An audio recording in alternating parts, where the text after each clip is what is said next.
Oke, halo halo. Suaraku sudah terdengar belum ya, Halo Pak. teman-teman? Udah, Pak. Oke, halo. Sudah, Pak. Sudah, Pak.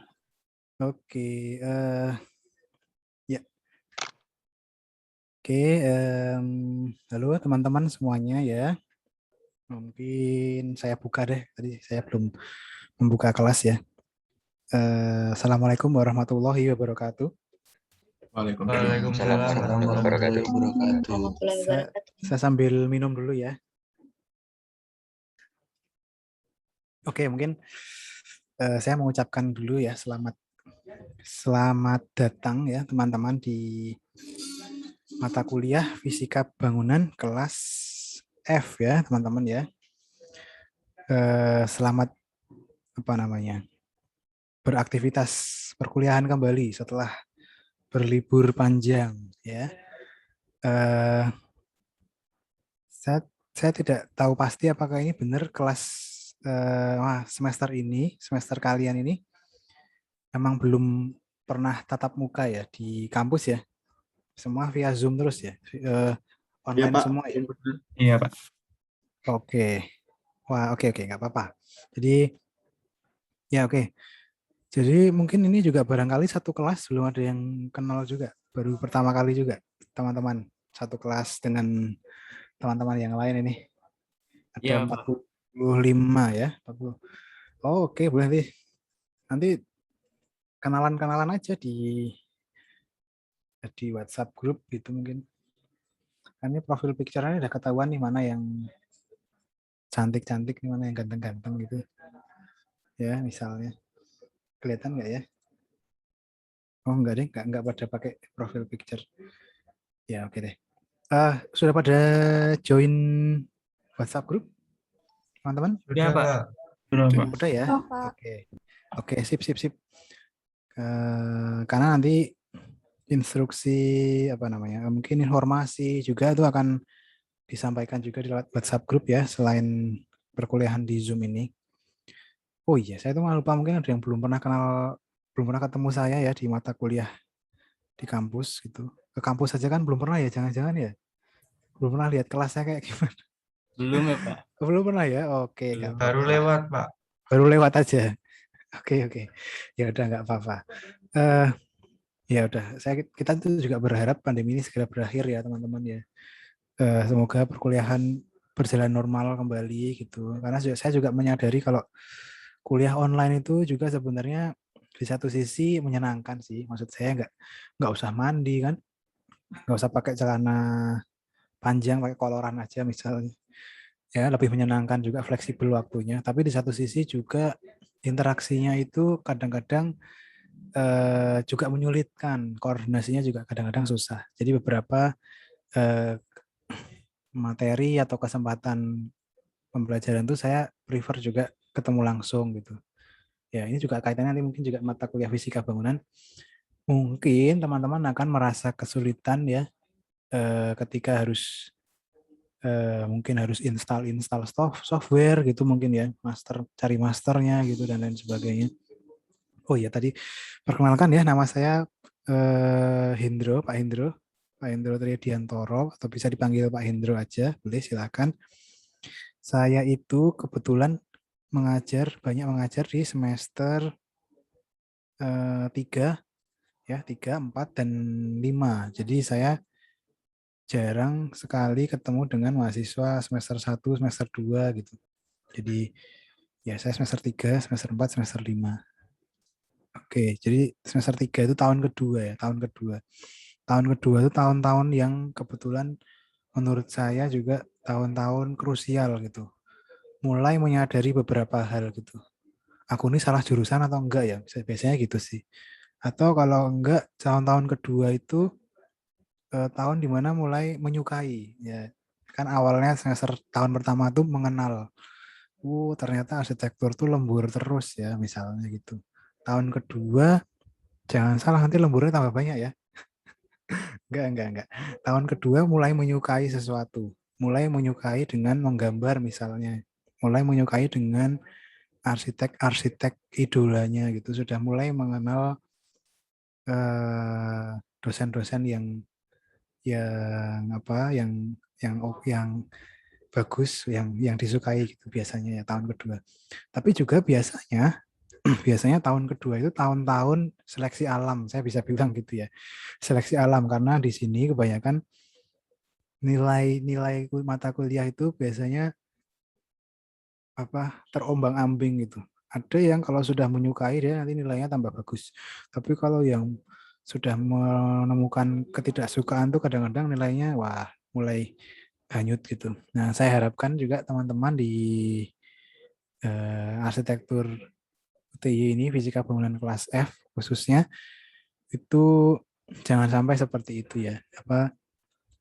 Paling tidak kamu kembalikan lagi ke awal dulu. Kenapa kok kamu pengen kuliah gitu? Tujuannya apa? Misalnya yang paling mudah itu membahagiakan orang tua. Ya udah itu aja. Kuliah yang baik membahagiakan orang tua ya, supaya cepat lulus. Sudah gitu. Jadi nggak usah pikirkan yang macam-macam. Gitu ya teman-teman. Semester seleksi alam. Karena kenapa? Seleksi alam karena teman-teman nanti mungkin di semester ini tuh akan banyak menemukan perubahan. Perubahan dalam artian apa? Yang tadinya teman-teman itu mungkin manual gitu ya, menggambar menggunakan teknik manual ya. Manual itu maksudnya sketsa gitu.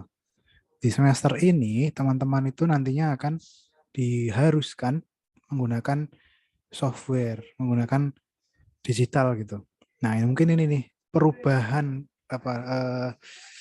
apa ya istilahnya? Karena belum terbiasa mungkin karena masih baru ya. Peralihan ya, itu kemudian banyak yang apa istilahnya? Kaget ya, belum siap. Nah, mungkin itu sih pengalaman saya mengajar di semester 3, teman-teman ya. Dan juga biasanya yang ini masalah pribadi sih. Banyak juga yang mempermasalahkan gini sih. Semester 1, semester 2 itu punya pacar gitu. Tapi di semester 3 tuh terus diputus atau karena harus beda kelas gitu terus jadinya mempengaruhi semangat kuliah gitu. Nah, ini banyak sekali terjadi menurut saya ya. Kalau menurut saya ya pacaran nanti aja lah, yang penting kuliah dulu gitu ya. Kalau udah lulus tuh besok pacarnya mau 5 boleh. Kalau sekarang kan cuma 1, susah. Besok kalau sudah punya uang mau punya pacar lebih dari 1 boleh. Nah sekarang tinggal belajar gimana caranya cari uang gitu dari belajar arsitektur. Ya toh, gitu ya teman-teman ya. Oke. Teman-teman mungkin juga harus mempersiapkan dari sekarang untuk hardware. Jadi barangkali laptop yang bisa diinstal untuk software gitu, diinstal untuk karena nanti kebutuhan software itu tidak hanya di mata kuliah fisika bangunan ya, tapi juga di studio juga ya, di studio yang kemarin kan teman-teman masih pakai Maket, masih pakai sketsa, nanti di semester ini mulai diperkenalkan juga software AutoCAD, software Revit, BIM dan lain sebagainya, SketchUp dan lain sebagainya. Jadi itu dipersiapkan. Oke ya teman-teman, ini tadi sudah saya share untuk presensi ya. Jadi kalau di perkuliahan saya itu selalu saya share presensi di awal gitu. Jadi silahkan di di screenshot sendiri atau saya juga share di WhatsApp grup sih. Jadi barangkali kalau tidak bisa pakai kamera untuk scan QR code, teman-teman juga bisa pakai copy code-nya ya di WhatsApp saya share. Tadi sepertinya masih ada yang bermasalah, ini sudah saya buatkan yang QR code yang baru. Oke, kalau masih ada yang bermasalah nanti tolong disampaikan juga ya. Oke, sebelumnya saya mau menanyakan juga apakah asisten kelas ini sudah bergabung ya bersama kita? Sudah, Pak. Oke, sudah ya, Mas Sudah, siapa? Mas ini ya Handoyo, Pak. namanya Mas Handoyo. Nah Ya. ini teman-teman nih ada Mas Handoyo ini nanti akan membantu teman-teman ya, istilahnya menjadi pemandu, role model paling dekat dengan kalian. Jadi istilahnya kalau kalian bingung tentang fisika bangunan, paling mudah tanya ke asisten, karena asisten itu yang paling dekat dengan kalian. Ya, misalnya nih nanti mau bikin Zoom asistensi sendiri menggunakan Zoom itu boleh banget, nanti saya sediakan Zoom-nya. Ya, jadi saya minta tolong ke Mas Handoyo untuk menyisihkan waktunya ya, membimbing teman-teman fisika bangunan kelas F ini untuk belajar gitu ya Mas ya. Mas Handoyo dulu kelas Oke, Pak. fisika bangunannya sama siapa dulu? Sama Pak Hendra kebetulan. Oh sama saya ya. Oh ya Iya. pas banget sih sama saya. Sip sip. Oke. Jadi paling tidak sudah tahu dulu saya gimana ngajarnya ya fisika bangunan. Oke ya, mungkin ini ya saya mulai dari penjelasan ya SAP gitu. Fisika bangunan itu mata kuliah yang menurut saya gampang lah buat lulus, nggak usah ngulang gitu. Fisika bangunan tuh kalau mau dapat nilai B itu gampang banget. Nanti saya jelaskan kenapa kok gampang banget. Ini coba saya stop share dulu ya teman-teman.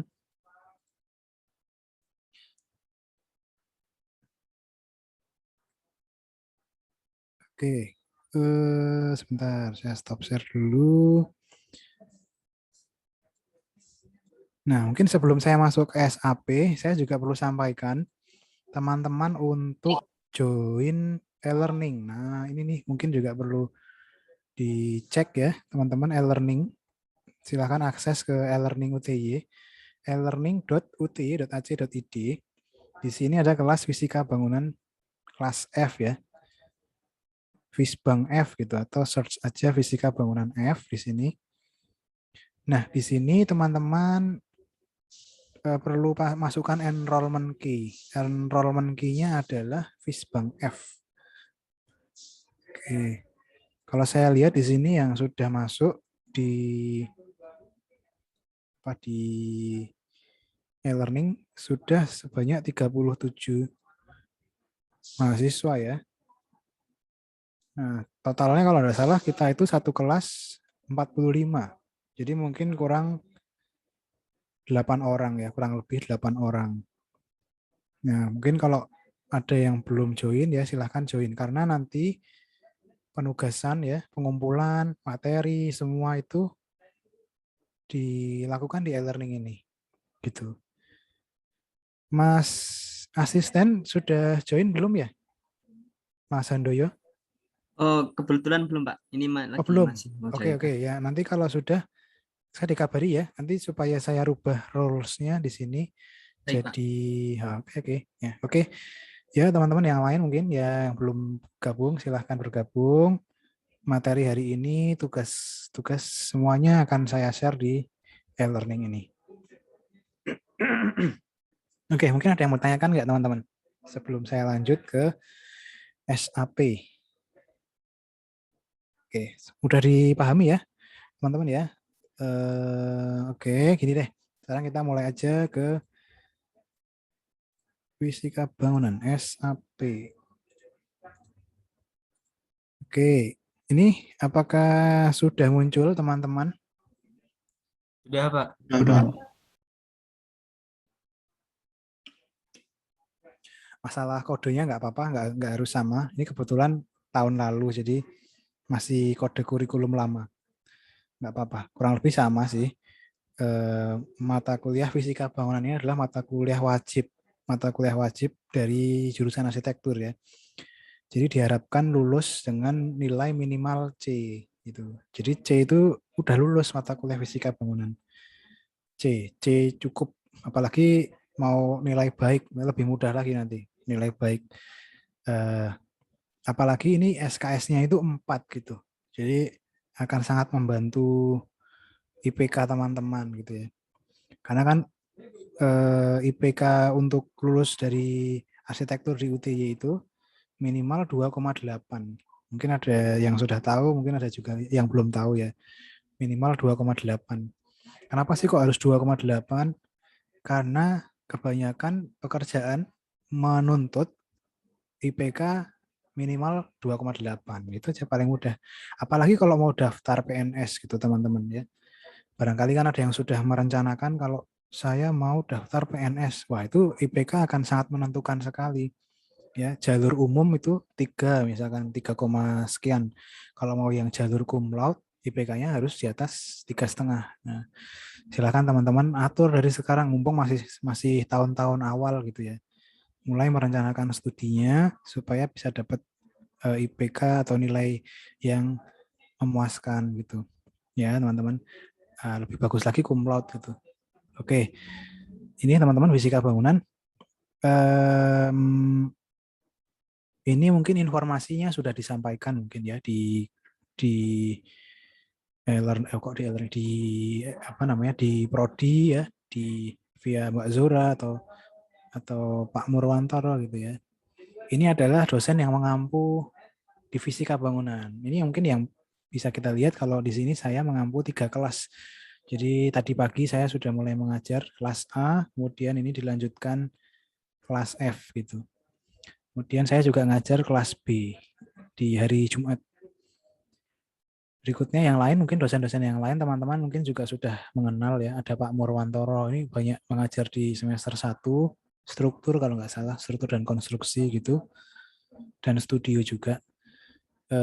Ada Budera. Nah, Budera mungkin juga lebih mengenal juga di mana ya, studio 1, studio 2, grafis, dan lain sebagainya. Dan juga Pak Andi, ini mungkin juga mengenal di grafis juga atau di studio mungkin ya. Nah, jadi ini tim dosen ya, teman-teman yang mengampu.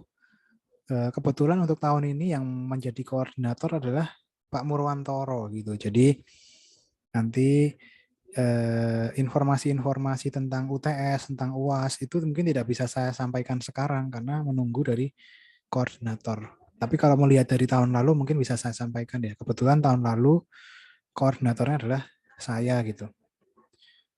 Oke, nah berikutnya informasi tentang asisten dosen. Nah, mungkin ini yang dicatat adalah yang kelas F ini, teman-teman ya. Mas Handoyo tadi sudah bergabung dengan kita. Silahkan dikontak kalau misalkan teman-teman ada kesulitan, membutuhkan bantuan tentang software, proses instalasi, apapun lah, bingung tentang tugas dan lain sebagainya. Tapi yang mungkin perlu diingat juga adalah Mas Handoyo ini meskipun asisten juga sedang kuliah juga, jadi ada kesibukan juga. Jadi kita tetap menghargai ya, ada jam-jam yang istirahat gitu ya, ada jam yang misalnya baru malam mingguan ya jangan diganggu dulu gitu misalkan ya, misalnya hari libur gitu misalnya dan lain sebagainya misalnya ya. Jadi silahkan diperhatikan itu. Terus berikutnya, nah ini secara umum ya, gambaran atau deskripsi mata kuliah fisika bangunan ya. Ini yang saya warnain merah itu adalah yang kata-kata kuncinya. Jadi kita tuh akan belajar tentang apa sih? Jadi fisika bangunan itu kita akan mempelajari ya tentang prinsip-prinsip. Nah, prinsip-prinsip tentang apa? Ya tentang ilmu dari fisika bangunan yang sebenarnya tujuannya berkaitan dengan kenyamanan si pengguna bangunan, ya kan?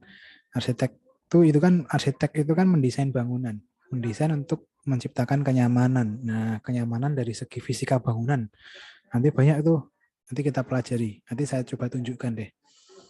Kemudian, nah tujuannya apa sih sebenarnya kita belajar fisika bangunan? Harapannya sebenarnya bisa menunjang teman-teman gitu. Tidak hanya di kuliah ini aja, tapi nanti setelah kalian lulus gitu. Tidak berhenti di sini aja, menciptakan atau membentuk karakter yang bisa mandiri untuk bisa terus belajar, memiliki kesadaran untuk peduli terhadap lingkungan, peduli terhadap user pengguna gitu kan. Yang dalam kaitannya adalah perencanaan bangunan gitu. Kalau dalam apa namanya yang lebih dekat mungkin ya untuk studio gitu. Jadi mata kuliah yang menunjang studio, mendesain studio. Studio kalian nanti studio desain arsitektur ya. Atau mungkin kalau yang mau mengambil tugas akhir ya berarti menunjang dalam pendekatan misalnya. Pendekatan bangunan hijau, pendekatan bangunan ramah lingkungan, pendekatan bangunan berkelanjutan misalnya ya, membantu untuk hal-hal itu ya, perkuliahan. Nah, untuk mempelajari fisika bangunan tidak hanya teman-teman tidak hanya dari teori gitu, tapi juga dengan menggunakan praktek atau istilahnya adalah praktikum. Nah, praktikum itu nanti akan dilakukan dengan bantuan software gitu ya. Mungkin ini bisa teman-teman baca sih di bagian bawah metode pembelajaran. Itu di situ ada praktikum thermal tuh dalam kurung Ecotech. Itu nama softwarenya Ecotech gitu. Kemudian ada di lighting gitu ya. Itu dalam kurung Dialux. Nah, terus berikutnya ada akustik yaitu dengan Ecotech. Nanti dipersiapkan aja instalasi softwarenya gitu. Nah, kemudian nanti juga ada tugas-tugas kelas, tugas rumah gitu ya. Dan juga tugas besar yang dikumpulkan di minggu ke-12. Nah, oke. Sampai sini mungkin ada yang mau ditanyakan teman-teman. Oke, semoga tidak bingung ya. Mudah dipahami ya. Oke. Yang ini yang berikutnya adalah komponen penilaian. Nah, ini mungkin yang perlu saya sampaikan juga. Kalau teman-teman lihat di sini yang nilainya, bobotnya paling besar yang saya lingkari warna merah, itu kan di poin 3 sampai poin 5 ya teman-teman. Karena jumlahnya itu 60% sendiri. Ya kan? Coba lihat ya. Jadi 20 tambah 30 tambah 10 kan 60%. Jadi bobot yang paling tinggi atau paling besar dari nilai fisika bangunan mata kuliah ini itu dari tugas-tugas kalian gitu. Ya, meskipun juga sebenarnya UTS dan UAS itu bobotnya 20% gitu. Tapi sebenarnya paling besar itu dari tugas-tugas kelas, tugas rumah dan tugas besar. Nah, kalau tugas kelas artinya ya tugas yang diberikan di tiap pertemuan, dikerjakan ketika pertemuan tersebut gitu ya. Jadi kalau ada 14 pertemuan ya, kita kan 14 pertemuan ya, jadi mungkin ada 14 tugas gitu. Ya. Mudahnya kan gitu ya. Kalau tugas rumah itu tugas mingguan yang diberikan setelah perkuliahan selesai gitu. Jadi dikumpulkan sebelum perkuliahan minggu berikutnya. Jadi mungkin H-1, H-2 gitu ya. Ya katakanlah ada 14 minggu ya berarti ada 14 tugas. Tugas rumah, 14 tugas kelas, 14 tugas rumah. Nah, bedanya adalah ini sekarang yang tugas besar nih teman-teman. Tugas besar, bedanya kalau yang tadi tugas kelas itu 14, tugas rumah 14, tugas besar ini cuma ada satu aja. Satu kali. Satu kali dan itu dikumpulkan di minggu ke-12. Nah, bedanya sekarang teman-teman bisa lihat nih. 14 tugas nilainya 20% bobotnya. 14 tugas rumah juga 30%. Ini satu tugas besar yang dikumpulkan di minggu ke-12 itu nilainya 10% sendiri. Wah, ini kalau sampai teman-teman tidak mengumpulkan gitu, tidak mengerjakan atau mungkin terlambat dan lain sebagainya itu akan sangat merugikan sekali gitu. Karena ini nilainya 10% sendiri gitu. Ya. Itu teman-teman. Nah, itu teman-teman dan juga saya sebenarnya ada istilahnya presensi ya, kehadiran yang harus terpenuhi gitu.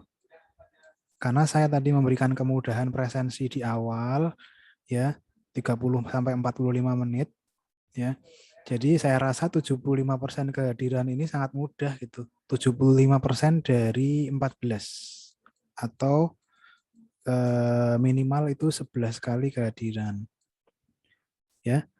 Jadi menurut saya ini bukan sebuah apa namanya kesulitan ya. Sangat mudah sekali ya dapat 75% kehadiran.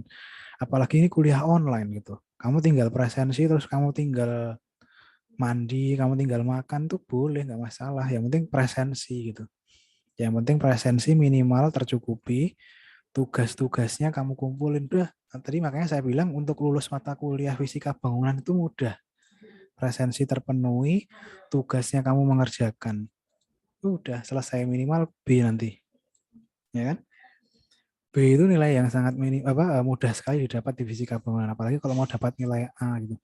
Nah, untuk dapat nilai baik, terutama ya baik dalam hal apa? Mengumpulkan tugas, tugasnya nggak boleh kosong. Baik dalam hal apa? Baik dalam mengikuti presensi, jangan sampai kurang dari 11, ya kan? Itu baik gitu. Nah, kalau belum baik gimana Pak? Kalau misalkan belum baik itu artinya ada tugasnya yang kosong gitu ya. Misalkan terlambat mengumpulkan tugas, terus presensinya nggak maksimal misalkan gitu ya. Itu ya C ya, cukup cukup masih lulus juga. Nah, sekarang bedanya kalau mau dapat A gimana, Pak? Kalau mau dapat A ya berarti kamu harus ada effort. Harus ada effort itu apa ya bahasa Indonesianya ya? Effort itu perjuangan ya. Harus ada perjuangan dari yang lain itu. Kalau teman-teman yang lain mengumpulkan tepat waktu, mengumpulkan semua tugas, ya itu cuman baik aja kan. Kalau mau dapat bagus, dapat A, harus ada effort. Misalnya kalau teman-teman yang lain nih jumlah lembar tugas kelasnya cuma 1 gitu ya, kamu bisa 5 gitu kan misalnya. Itu kan effort ya, salah satu effort dari jumlah lembar, jumlah halaman misalnya. Itu bisa jadi baik. Misalkan juga effort dalam hal misalkan presentasi. Jadi yang teman-teman yang lain hanya mengumpulkan tugas rumah, tapi tidak pernah presentasi. Nah, kamu untuk bisa dapat A, ya kamu presentasikan tugas rumah mingguannya gitu. Jadi salah satu caranya ya seperti itu. Effortnya itu ya gitu ya. Untuk bisa lebih dari nilai baik. Itu ya teman-teman ya. Saya itu sebenarnya ingin fair play aja. Saya itu ingin menghargai orang yang memang ingin dapat nilai yang baik gitu. Yang ingin maksimal ya saya hargai dengan memberikan nilai yang baik juga gitu. Oke, berikutnya. Nah, ini adalah gambaran dari kegiatan tiap minggunya ya teman-teman ya. Jadi kita itu kan ada 14 pertemuan. Ya, 7 di awal, 7 sebelum UTS, dan 7 setelah UTS. Mungkin ini kita bisa lihat dari warnanya deh. Warnanya ada 3 warna yang berbeda ya teman-teman. Warna yang ini pengantar ya. Ini minggu 1, minggu sekarang. Ya, jadi sebenarnya saya hari ini menjelaskan pengantar aja. Enggak yang sangat materi banget gitu, enggak. Pengenalan aja. Terus kemudian minggu 2, ketiga besok kita iklim dan cuaca gitu. Nah, mungkin yang minggu 4 sampai 7 ini kita bahas tentang thermal. Nah, yang perlu teman-teman amati juga di sini ada dalam kurung ya. Thermal dalam kurung teori. Artinya kita masih belajar menggunakan teori-teori gitu. Nah, tapi kalau sudah ada kata-kata praktikum, berarti kita menggunakan tools ya. Tools itu bisa software, bisa ya. Paling mudah software sih pakai laptop misalkan ya. Kalau perkuliahan yang tatap muka sebenarnya bisa saya usulkan untuk menggunakan lab gitu ya. Nah, tapi karena kita itu perkuliahan daring gitu ya. Ini apa boleh buat ya, teman-teman? Mungkin perlu persiapkan laptopnya gitu. Ya. Nanti mungkin di minggu kedua, ketiga saya sebar kuesioner deh ke ketersediaan alat atau hardware gimana di kelas ini gitu. Ya. Barangkali ada kendala atau gimana ya. Ya. Oke, nah ini praktikum di minggu 5 dan minggu 7 ya. Jadi saya harapkan juga di minggu ketiga mungkin atau keempat teman-teman itu sudah berhasil instalasi software gitu. Jadi jadi jangan sampai di minggu kelima baru install gitu. Itu nanti malah kesulitan lagi, tambah lama lagi. Jadi kan online itu kan kesulitannya itu kita nggak bisa langsung lihat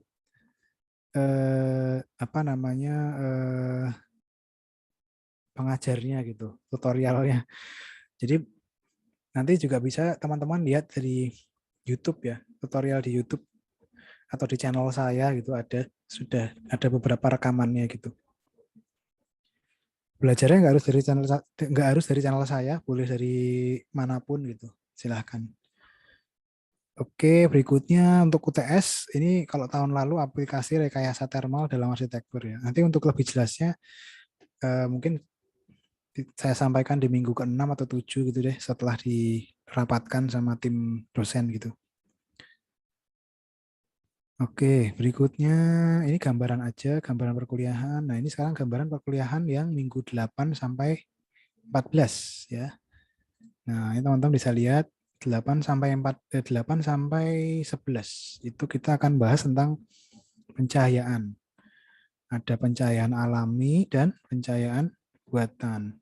Nah, di sini juga ada praktikumnya, yaitu di minggu ke-9 dan minggu ke-11. Nah, gitu ya. Kemudian yang minggu 12 sampai 14, kita itu akan belajar tentang akustik, tentang suara, tentang bagaimana mengontrol kebisingan ya, dari teori dan juga menggunakan tools. Oke, gitu ya, teman-teman ya.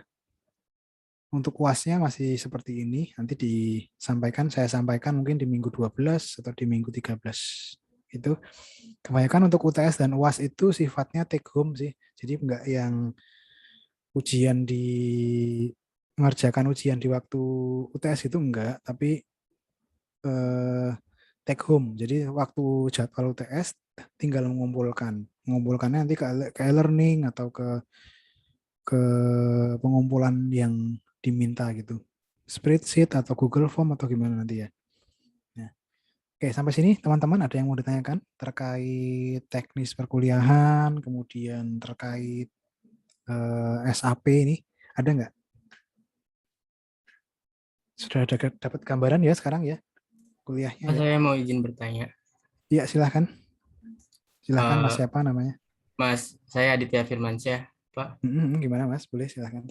Itu untuk yang tugas kelas itu setiap pertemuan pasti ada yang Pak.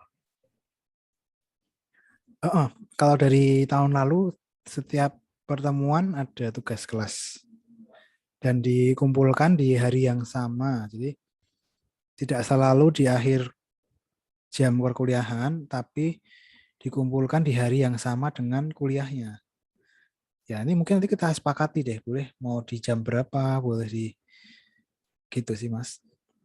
Oh iya, terima kasih Hmm, Pak. Iya, itu teman-teman. Dan semua pengumpulan tadi dilakukan di e-learning gitu, di e-learning UTY tadi ya. Silahkan. Jadi maka tadi masih ada 8 orang kurang lebih yang belum join, silahkan join gitu. Ya, itu ya teman-teman. Gambaran secara umum, secara sederhana dari mata kuliah fisika bangunan gitu. Oke, berikutnya mungkin saya bisa lanjutkan lagi ke yang lebih spesifik ya untuk minggu pertama tentang pengantar fisika bangunan. Nah, mungkin ini saya share dulu.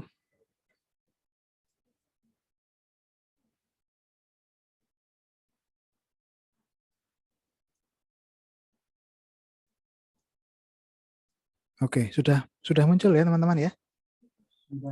Sudah Pak. Oke, sudah muncul. Sip, sip. Oke, nah ini nih fisika bangunan. Oke, mungkin saya juga harus menyebutkan dulu ya. Barangkali ada yang belum pernah dapat fisika gitu.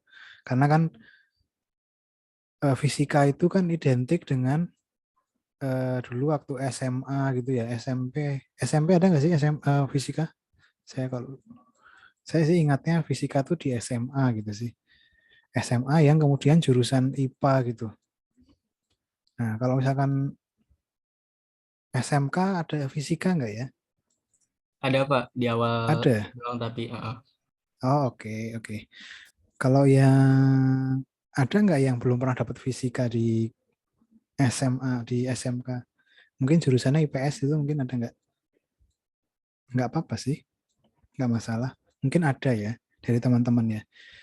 Eh, mungkin terus dalam bayangannya fisika itu nanti rumus-rumus gitu, ngitung-ngitung gitu. Wah, nggak. Kita nggak sampai kayak gitu sih. Kita itu sebenarnya ada kata-kata berikutnya ini sih, bangunan gitu. Jadi ini tidak berdiri sendiri gitu. Fisika sendiri, bangunan sendiri enggak, tapi digabung fisika bangunan.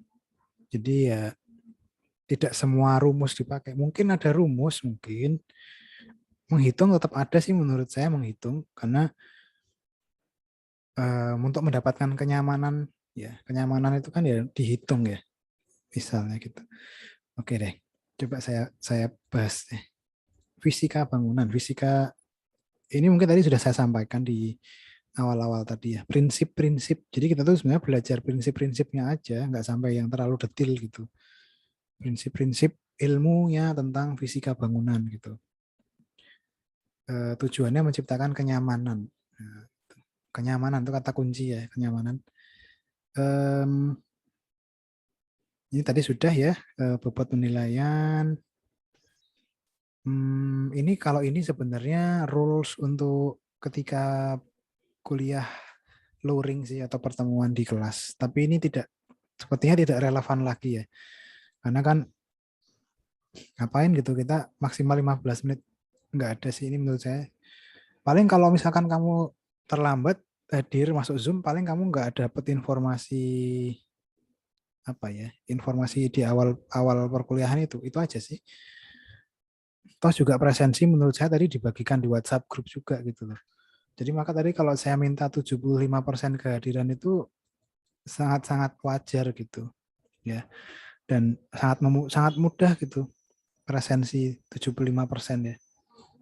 Karena kamu mau terlambat silahkan gitu, mau nggak ikut Zoom silahkan, yang penting kan tugasnya dikumpulin, ya kan, nggak masalah. Nah mungkin ini sih yang lebih relevan, baju berkerah dan berbusana sopan. Ini kalau cam-nya dinyalakan, kalau on cam, kalau nggak dinyalakan bebas, kamu mau sambil aktivitas yang lain silahkan, bebas, tidak harus on cam, ini tidak wajib, silahkan. Tapi kalau on cam ya paling tidak bajunya berkerah. Celananya nggak harus pakai celana panjang, silahkan. Yang penting yang kelihatan di cam aja. Nggak ada keterangan harus mandi juga ya, jadi bebas, silahkan. Nggak mandi nggak apa-apa. Tapi kalau kuliah ketemu di kelas harus mandi ya, beda. Kalau di kelas harus perhatikan kondisi teman-teman yang lain juga. Kemudian ini nih, mungkin juga perlu diperhatikan, tanpa surat izin resmi. Ini kayaknya hanya untuk di luring aja ya. Kalau di online tuh menurut saya pasti presensi deh. Masa sih ada yang nggak presensi? Ya, aneh aja. Udah sangat mudah tapi nggak presensi kan. Sayang banget. Jadi ini maksimal absen 3 kali ya. Tidak boleh lebih dari 3 kali. Absen itu tidak hadir. Ya. Oke. Kalau dulu sih saya terapkan tidak tercukupi 75% otomatis tidak lulus gitu. Tapi sepertinya terlalu kejam, terlalu apa ya? Untuk jadikan ini aja lah, pembelajaran aja. Dampaknya apa? Nanti kalau kurang dari 75% ya nilainya belum baik gitu. Belum bisa dapat nilai yang baik. Ya. Gitu aja. Enggak sampai E, enggak. Oke. Oke, nah sekarang kita ngomongin tentang fisika dan arsitektur.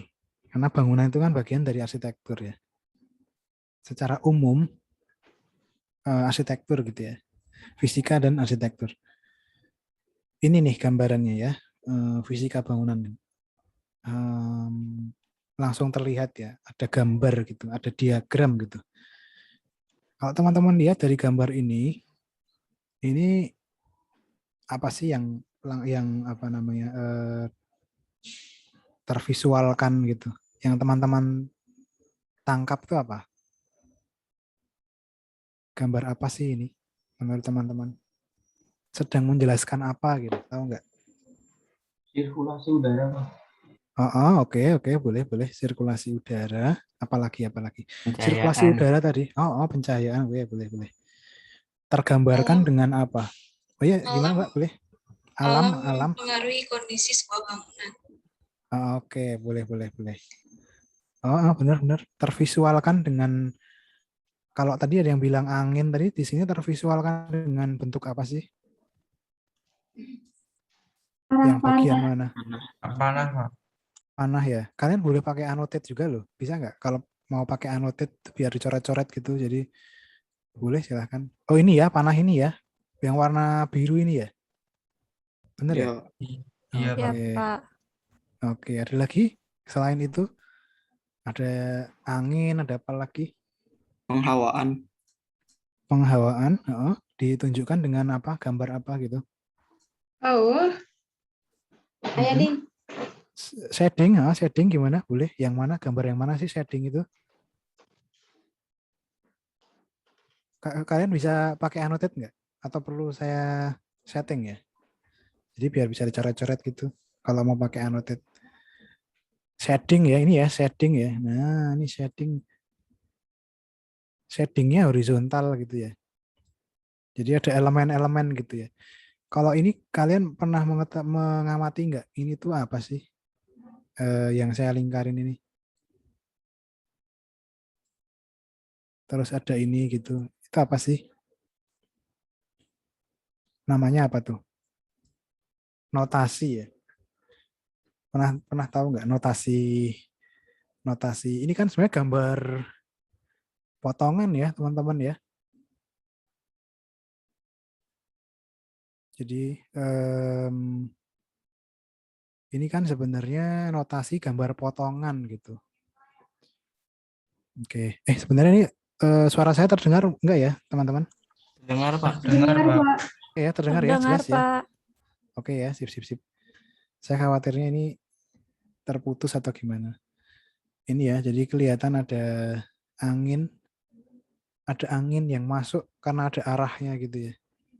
Terus tapi ada angin yang mengarah keluar gitu.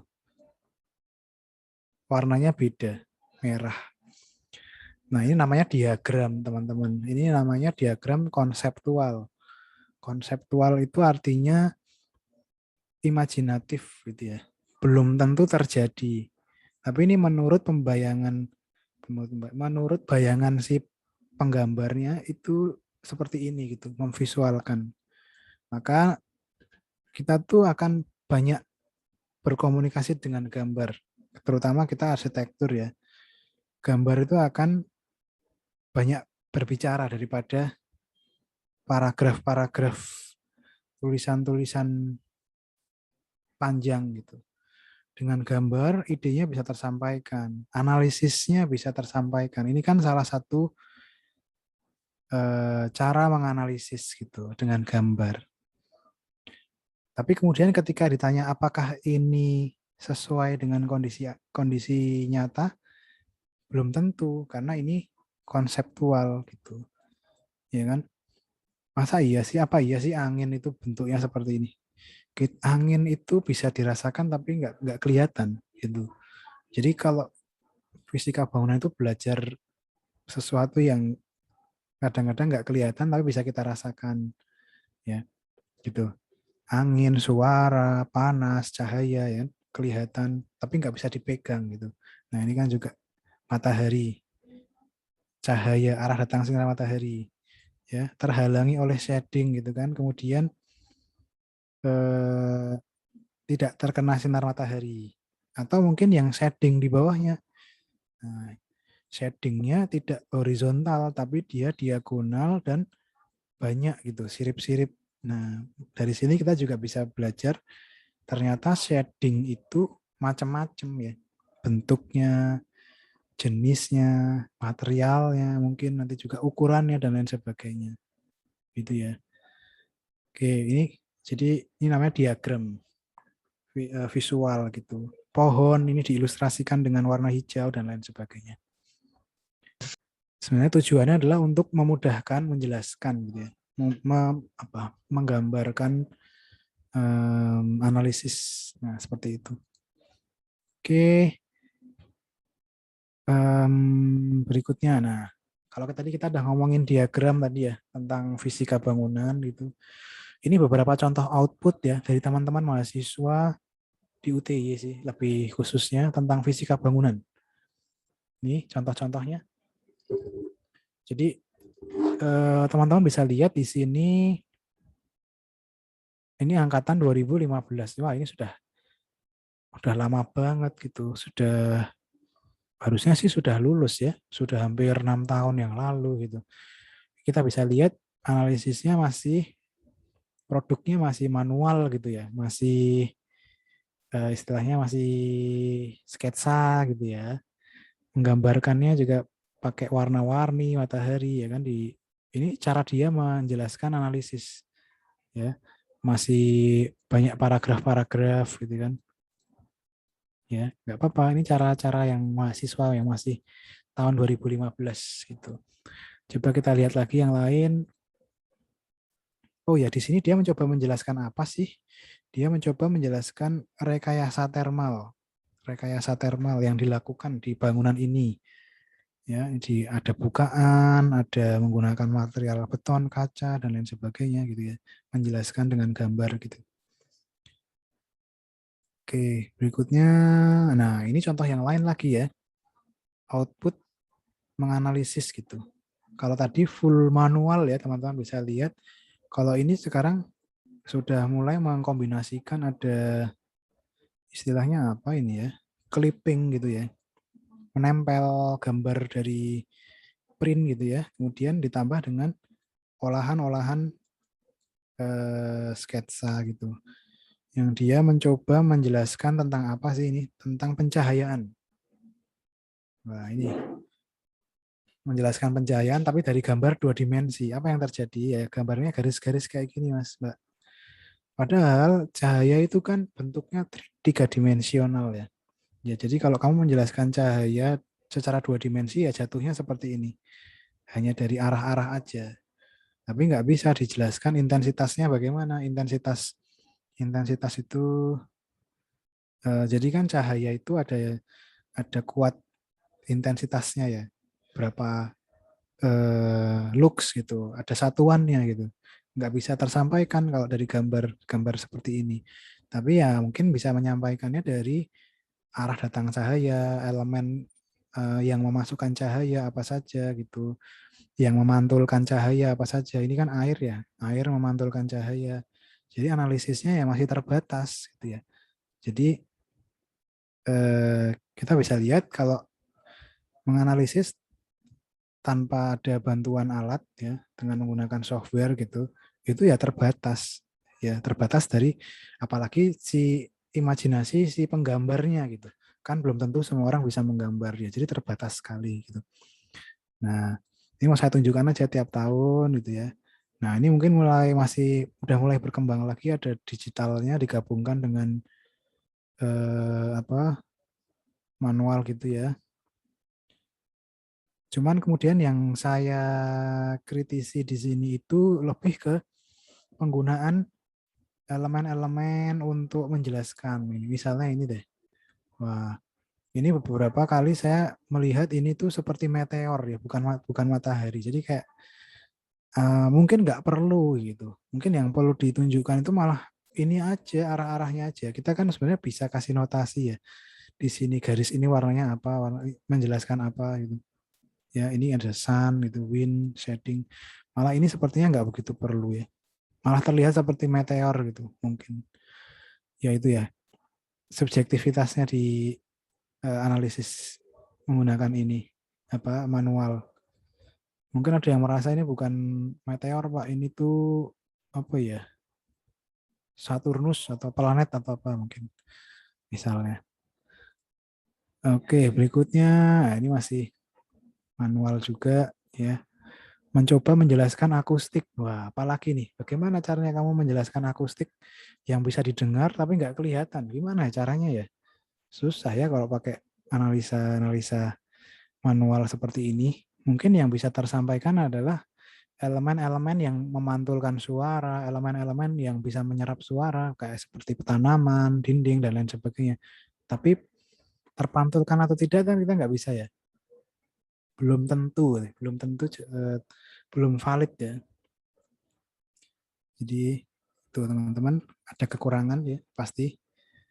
Nah ini mau dibuat se-colorful apapun ya, itu tetap tadi kembali lagi diagram konseptual gitu. Belum tentu itu yang terjadi. Ini hanya memudahkan aja gitu. Ini juga ya. Nah, kemudian menurut saya apa yang lalu bagaimana Pak untuk yang memudahkan atau yang valid gitu ya, yang bisa dikatakan analisisnya itu baik gitu, ya ketika dibantu dengan tools gitu. Contohnya ini deh.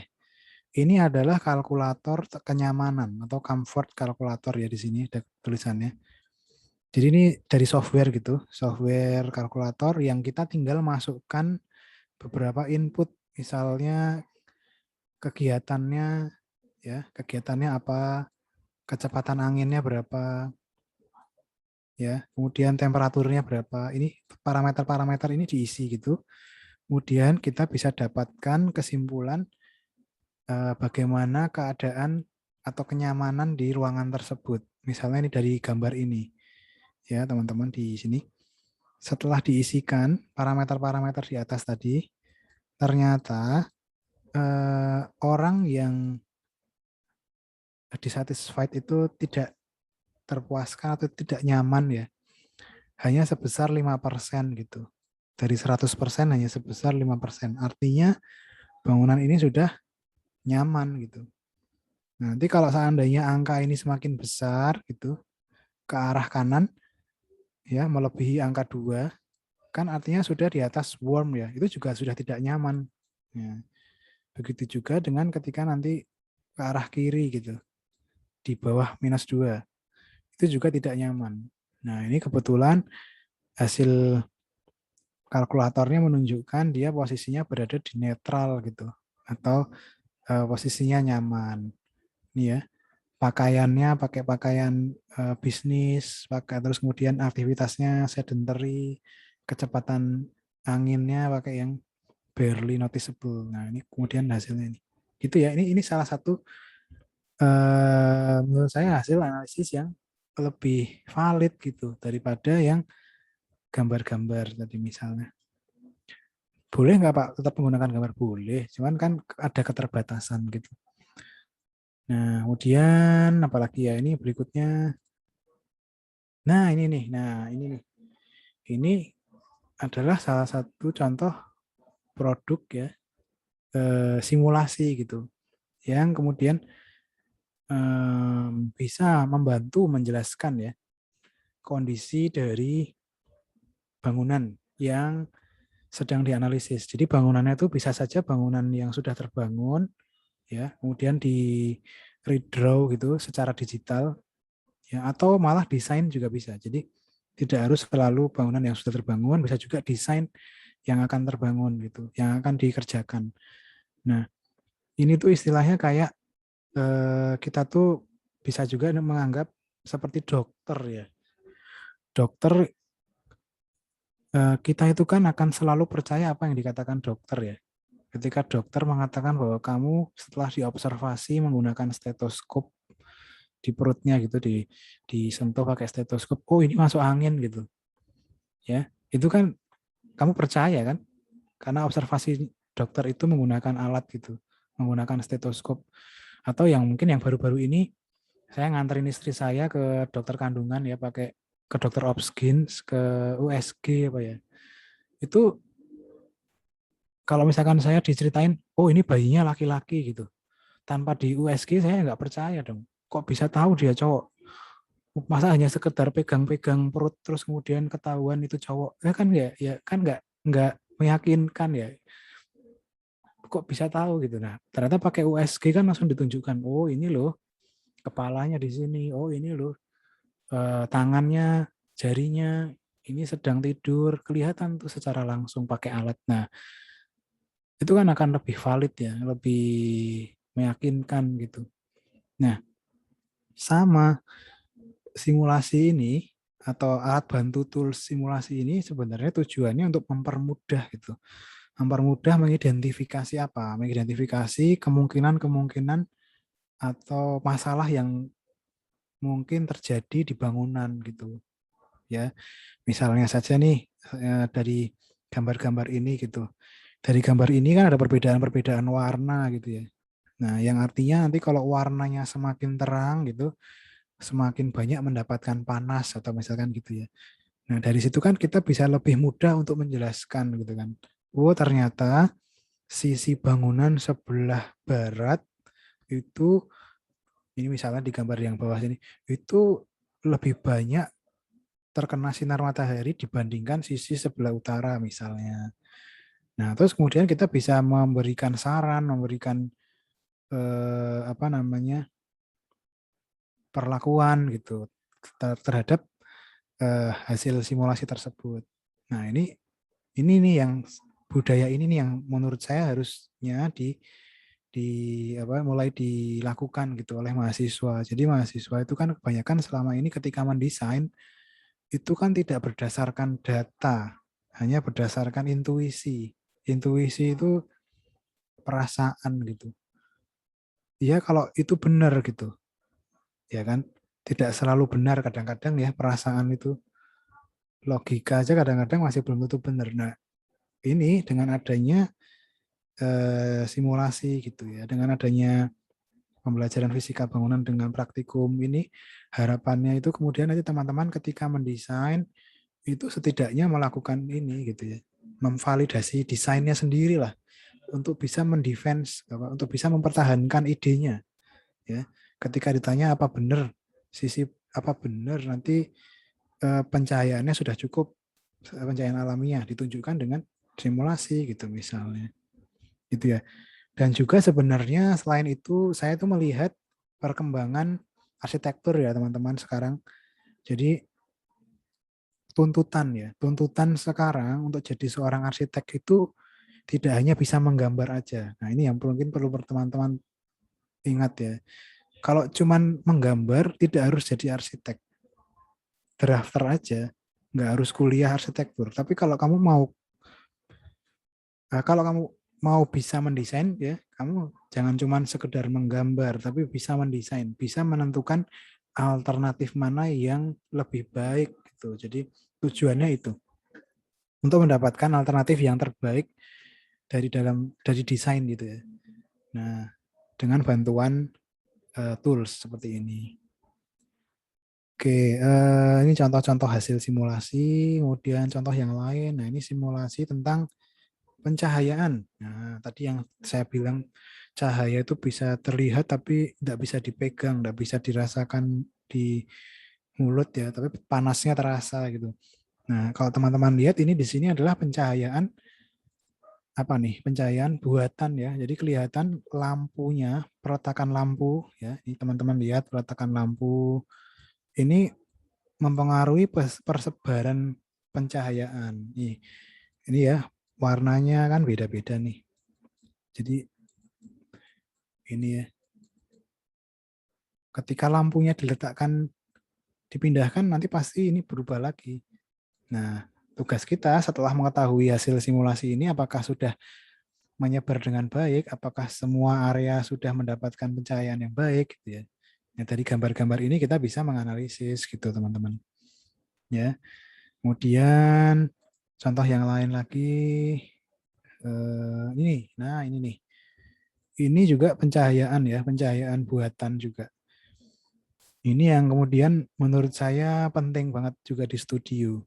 Jadi teman-teman itu kalau di studio, kalau desain itu nggak pernah yang mempertimbangkan lampu. Pasti cuman bentuk bangunan, pasti cuman fasad, pasti cuman luarnya aja gitu. Nggak pernah sampai masuk ke dalam gitu. Padahal arsitektur itu ya sampai ke dalam juga, indoor juga. Nggak cuman luar aja. Tanggung jawab kalian sebagai seorang desainer itu ya kenyamanan dalam ruang juga. Seperti misalnya memilih lampu. Ya, selama ini kalau saya lihat lampu yang dipilih sama mahasiswa itu cuma lampu TL doang. Nggak tahu kenapa. Favorit sama lampu TL aja. Padahal lampu itu banyak ya. Ada lampu dari, dan juga kayaknya kok merek-mereknya itu cuma merek Philips doang. Osram, padahal itu banyak, nggak cuma itu. Nah, nanti di fisika bangunan kita tuh akan belajar jenis-jenis lampu ya. Terus kemudian bisa sampai mengetahui dampaknya ke dalam ruangan, misalnya seperti ini. Ya, ini kita bisa lihat di bawah, oh ternyata cahayanya sudah merata misalnya ini. Nah, nanti sebenarnya akan muncul nih di hasil simulasi itu ada istilahnya lux, intensitas lux. Jadi nanti tiap ruangan itu harus tercapai misalkan 300 lux gitu ya teman-teman. Nah, nanti bisa dilihat nih rata-rata luasannya bagaimana, apakah sudah 300 lux atau belum. Kalau belum bagaimana Pak? Ya ditambah lampunya gitu. Kalau misalkan kelebihan gimana Pak? Misalkan sampai 2000 gitu. Berarti kan terlalu berlebihan. Berarti jumlah lampunya boleh dikurangi gitu ya. Misalnya. Itu cara menganalisisnya kan kayak gitu. Pencahayaan buatan. Pencahayaan alami juga sama. Pencahayaan alami utamanya dari matahari, dari bukaan-bukaan yang ada di bangunanmu. Ya, nanti kan akan ketahuan ada warna-warnanya dan lain sebagainya. Itu jadi di fisika bangunan itu bukan rumus ya, tapi acuan atau guideline yang dijadikan patokan ketika mendesain tentang cahaya, tentang thermal ya, suhu rata-rata yang nyaman bagi orang beraktivitas ya. Misalkan 28 derajat Celcius. Jadi kalau terlalu tinggi orang nggak nyaman, tapi juga kalau terlalu rendah orang juga nggak nyaman. Jadi makanya ada namanya suhu rata-rata gitu. Pencahayaan juga gitu sama. Penghawaan, pencahayaan, thermal, akustik juga gitu sama. Akustik nanti ada standarnya ya. Suara yang baik itu adalah suara yang bisa yang tersebar dengan baik dan tidak terpantul-pantulkan gitu katakanlah. Nah, RT atau reverb time-nya nanti harus berapa? Ya, ini nanti sambil jalan deh. Ini pengenalan aja. Oke, gitu ya teman-teman ya. Ini contoh-contoh produk simulasi. Nah, mungkin ini secara cepat aja saya sampaikan definisi fisika gitu ya. Fisika itu apa sih? Fisika itu pada dasarnya adalah ilmu tentang alam. Ya, apapun yang berhubungan dengan alam ya. Bisa dari apa ya? Suhu, thermal, ya, alam. Bedanya dengan matematika, kalau matematika mungkin hanya hitungan-hitungan aja, tapi kalau fisika itu ada pertimbangan terhadap material, pertimbangan terhadap alam gitu ya. Oke, nah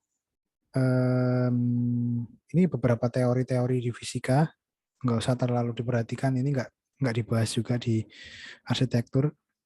Mungkin yang kita masukkan di arsitektur itu lebih ke misalkan radiasi, terus apalagi ya gelombang, energi, ya apalagi yang thermal, suhu gitu ya, ya panas dan lain sebagainya.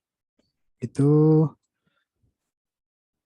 Nah, kemudian bangunan.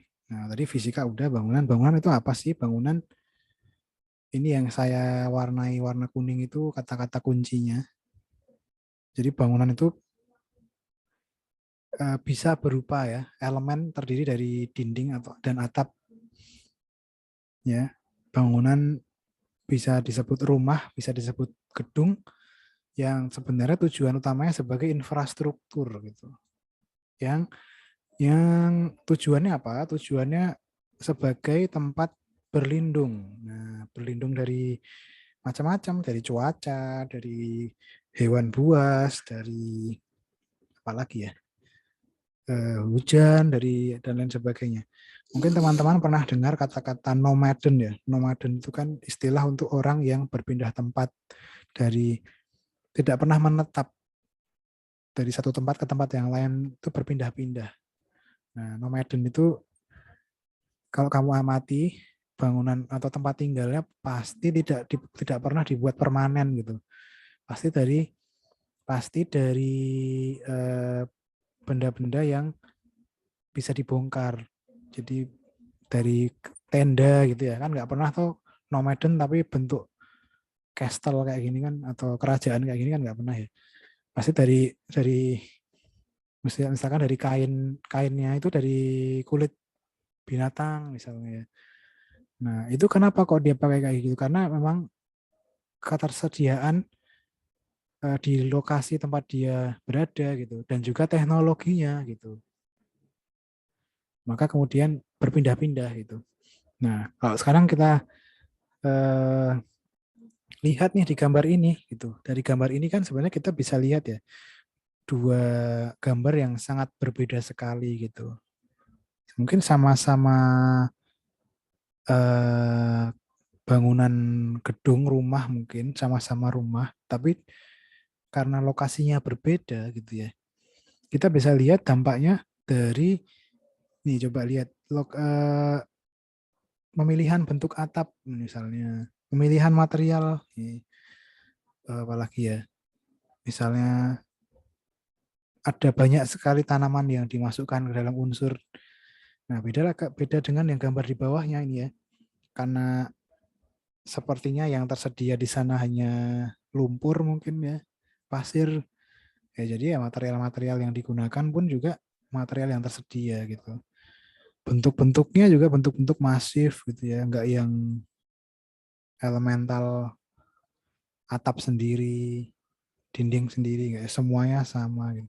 Nah, maka kan kita dari sini sebenarnya bisa mulai untuk oh ternyata lingkungan atau kondisi alam itu banyak ya pengaruhnya terhadap bangunan gitu. Kalau mau dikaji lebih lanjut nanti orang-orangnya juga pasti akan adaptasinya berbeda-beda ya. Orang yang berada di lokasi ini mungkin apa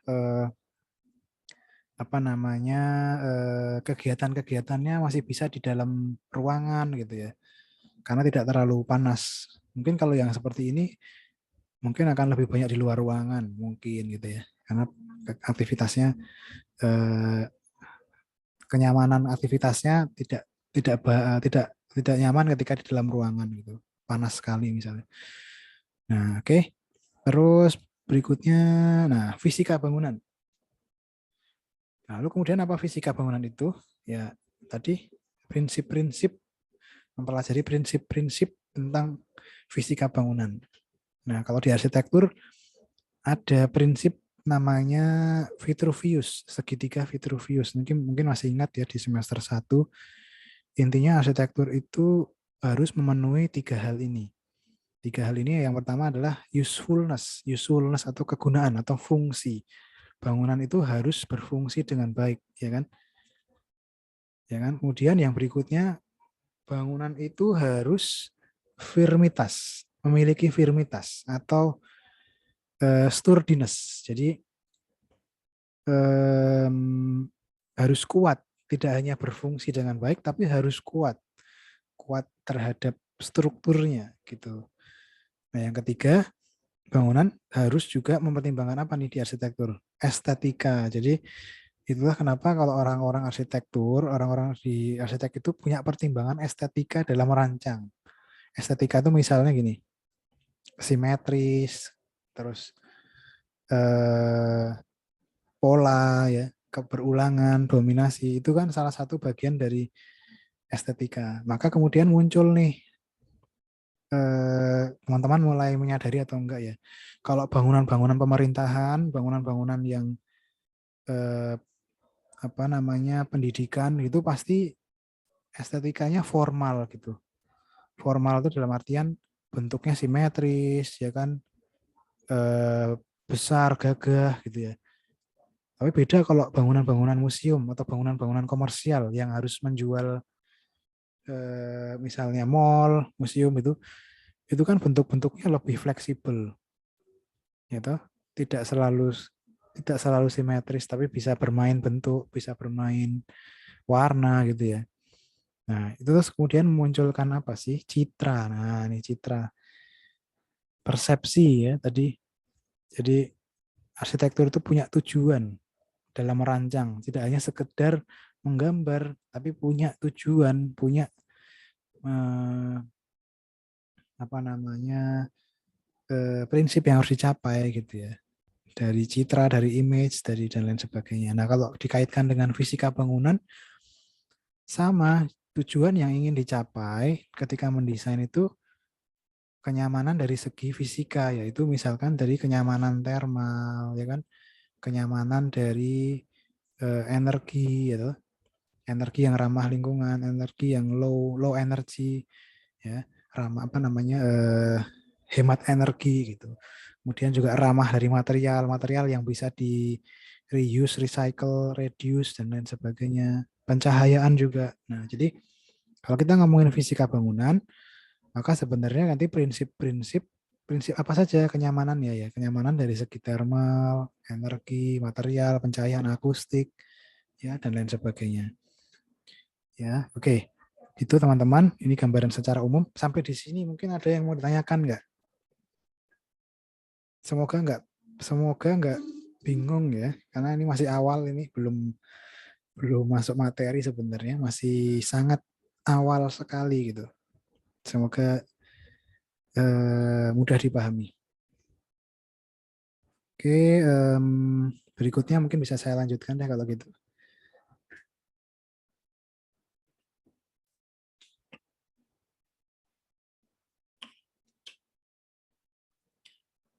Nah, ini mungkin lebih ke lingkupnya ya, ruang lingkup di fisika itu apa saja nanti akan dipelajari gitu. Ya ini ada beberapa ya, misalnya iklim, kalor, radiasi gitu, pencahayaan, bunyi, dan lain sebagainya. Oke deh, mungkin ini saya mau ngajak teman-teman berdiskusi nih. Nah, dari gambar ini nih, coba nih teman-teman lihat, mungkin dari yang gambar atas dulu ya. Ini mungkin saya kasih nomor 1, yang ini saya kasih nomor 2, ini 3, ini 4. Yang 1 dan 2 dulu ya. Kira-kira dari gambar ini, dari gambar 1 dan 2, teman-teman bisa mengamati apa? Perbedaannya apa mungkin? Di bagian mana? Atau mungkin kenapa kok dibuat seperti itu? Silahkan, ada nggak yang mau berpendapat? Di gambar nomor 1 dan 2 gitu. Mau coba Pak? Boleh, silahkan. Namanya siapa Mas? Yang nomor 1, Mas Adin. Untuk Mas Ad- nomor 1, Nah, kedua itu perbedaannya di atap itu karena pengaruh iklim. Yang nomor 1 yang itu di mana? Di atap ya. ya, yang 1 itu panas karena datar kan nggak ada Oh, beban ini di ya. atap. Kemudian yang Oke. nomor 2 itu ada beban jadi atapnya miring gitu Pak. Oh, ini ya. Oke. Ya, oke, menarik nih Mas Adit ya. Analisis yang sangat tepat melihat dari visualnya ini. Ada lagi nggak? Boleh yang lain silahkan. Bentuk atap ya. Apalagi? Teman-teman yang lain boleh mencoba. Apa nih yang terlihat di sini nih? Boleh ada? Mungkin mau dipanggil boleh kalau mau ada siapa aja sih ini di Zoom? Ada Mbak Adelia Sinta Dewi. Ada nih Mbak Adelia? Ada, Pak. Nah, menurut Mbak Adelia apa nih yang gambar 1 dan gambar 2? Mungkin yang gambar 1 itu kan ada kayak semacam balkon gitu, Pak. Jadi kalau panas kan nggak mempengaruhi, tapi yang gambar kedua mungkin semuanya lebih tertutup, jadi biar saljunya nggak masuk. Oke, elemen balkon ya. Balkon Ya. itu yang mana sih? Balkon itu yang ini? Iya. Oh, itu ya. Oke. Oke, menarik. Ada lagi teman-teman yang lain? 1 dan 2 nih. Ada yang mau berpendapat? Silahkan boleh. Nggak ada yang keliru sih menurut saya pendapat itu. Sah-sah aja. Silahkan mau komentar, mau mengamati bagian yang mana gitu. Boleh, silahkan. Ada teman-teman yang lain?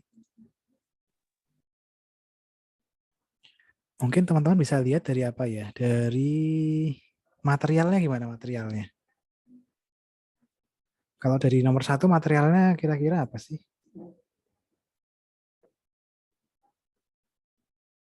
Ini. Kira-kira apa tuh? Beton. Sepertinya beton ya, sepertinya ya. Bukan kayu ya. Bukan. Kayaknya bukan kayu ya. Tapi kayaknya yang masif gitu ya. Yang keras gitu ya. Keras, yang kuat gitu ya. Solid. Tapi kalau yang di gambar 2, materialnya apa nih kira-kira? Kayu, Pak. Kayu. Sepertinya kayu ya. Oh, kayu ya. Nah, ini kira-kira kenapa ya? Kenapa kok dia pakai material yang berbeda gitu? Di gambar satu dia pakai yang solid gitu, tapi kok yang di sini dia malah kayu-kayu gitu. Kenapa tuh? Saya mau jawab, saya mau jawab Boleh, yang nomor boleh. 2, Pak. Boleh, silahkan. Terbuat dari kayu karena kayu itu jadi bisa buat menghangatkan ruangan gitu, Pak. Oke. Pemilihan material ya. Jadi Ya. sebagai penyerapan kalor ya. Ada istilah kalor ya. Apa namanya? Merespon kalor ya. Ini kayak gini nih mungkin ya, kayak beberapa material itu ada yang tidak tahan panas ya, tapi dia bisa menyimpan panas ya kan, betul? Tidak tahan panas tuh misalnya gini nih, gelas itu kan kalau kita kasih air panas, perubahan panas dikasih air panas terus diganti pakai air dingin, tiba-tiba yang terjadi kan pecah ya, tidak kuat terhadap perubahan suhu gitu. Nah, material itu juga kayak gitu ya. Ini bisa kita analisis, barangkali dia menggunakan material itu untuk bisa menyerap panas gitu ya, mungkin menyimpan panas dengan baik karena membutuhkan panas gitu. Di musim ini, musim apa sih nomor 2 nih namanya? Salju ya. Jadi kan namanya musim salju itu istilahnya dingin ya, dingin banget. Jadi kan kalau yang cuma 2 musim itu kan musim hujan dan musim kemarau. Kalau yang 4 musim selain hujan dia ada salju, air yang membeku. Nah, kemudian kayu itu bisa menyimpan panas. Nah, sedangkan kalau di nomor 1, material-material keras ini tidak untuk menyimpan panas, tapi untuk menahan atau tidak supaya panasnya tidak masuk gitu. Nah, ini namanya karakteristik material gitu. Nanti teman-teman akan belajar juga bahwa pemilihan material itu penting ya, tidak bisa semua bangunan itu menggunakan material yang sama gitu. Dan juga tergantung lokasi. Nah, ini kembali lagi nih lokasi ya. Tadi kan di gambar-gambar awal tadi kan ada yang bangunan menggunakan lumpur semua gitu ya. Kayak pasir semua tadi ya, karena memang ketersediaan materialnya itu lumpur gitu. Nah, sekarang coba teman-teman lihat yang gambar nomor 3 dan 4. 3 dan 4 ini yang bawahnya deh. Apa sih itu? Nomor 3 sama nomor 4 itu gambar apa sih?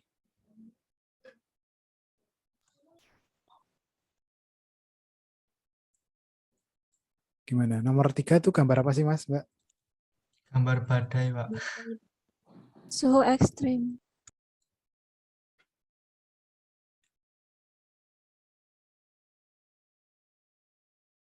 Oh, sebentarnya bermasalah ya. Headphone saya tes 1 2 3. Suara saya terdengar nggak ya? Aman, Pak. Benar, Pak. Dengar.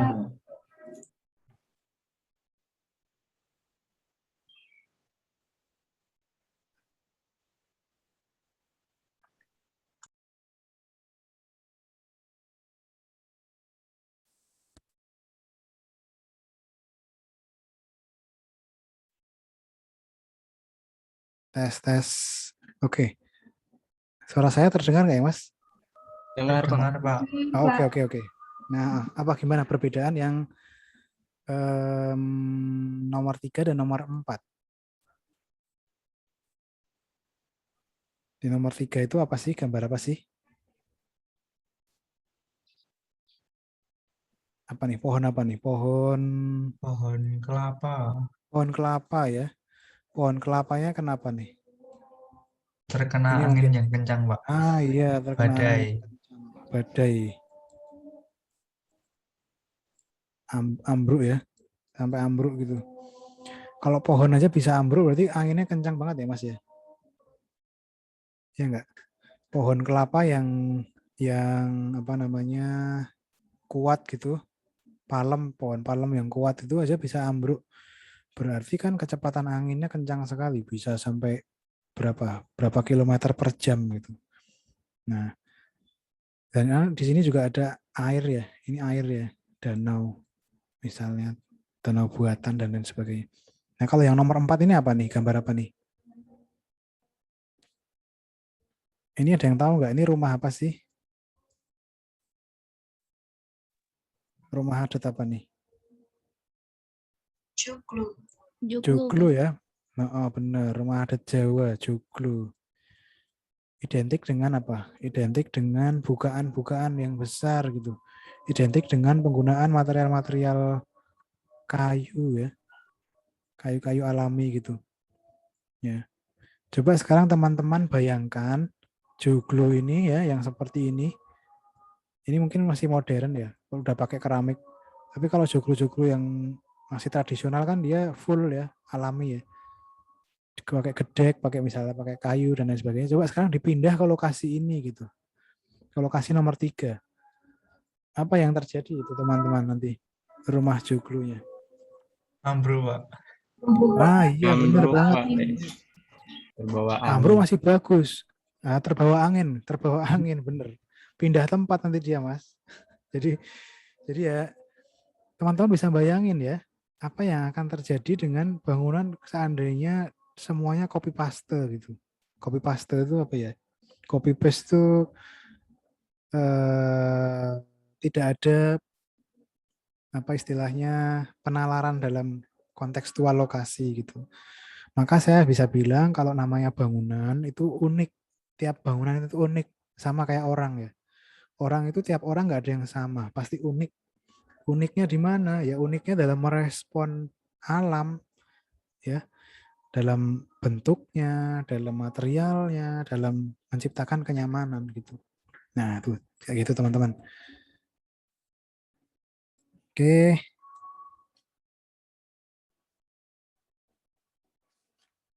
Berikutnya, nah ini mungkin lebih ke pengertian-pengertian aja sih. Jadi kita akan bahas tentang penghawaan gitu ya, penghawaan alami dan penghawaan buatan.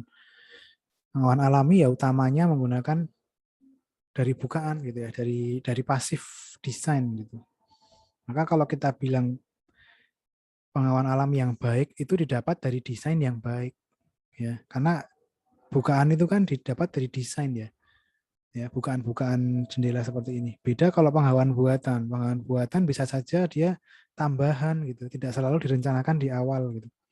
Nah, Pak boleh nggak sih Pak pakai penghawaan buatan? Boleh, boleh. Karena kita perlu menyadari bahwa tidak semua ruangan harus menggunakan penghawaan alami gitu. Bayangkan tadi bioskop tadi. Bioskop, apa yang terjadi kalau bioskop pakai penghawaan alami? Wah, nggak mau nonton Mas orang-orang Mas. Ya, apalagi misalkan apa ya? Penghawaan yang ruangan meeting, ruang meeting misalnya, ruang meeting yang orang butuh konsentrasi full menggunakan penghawaan alami, wah jadi nggak fokus nanti, panas dan lain sebagainya. Nah memang kemudian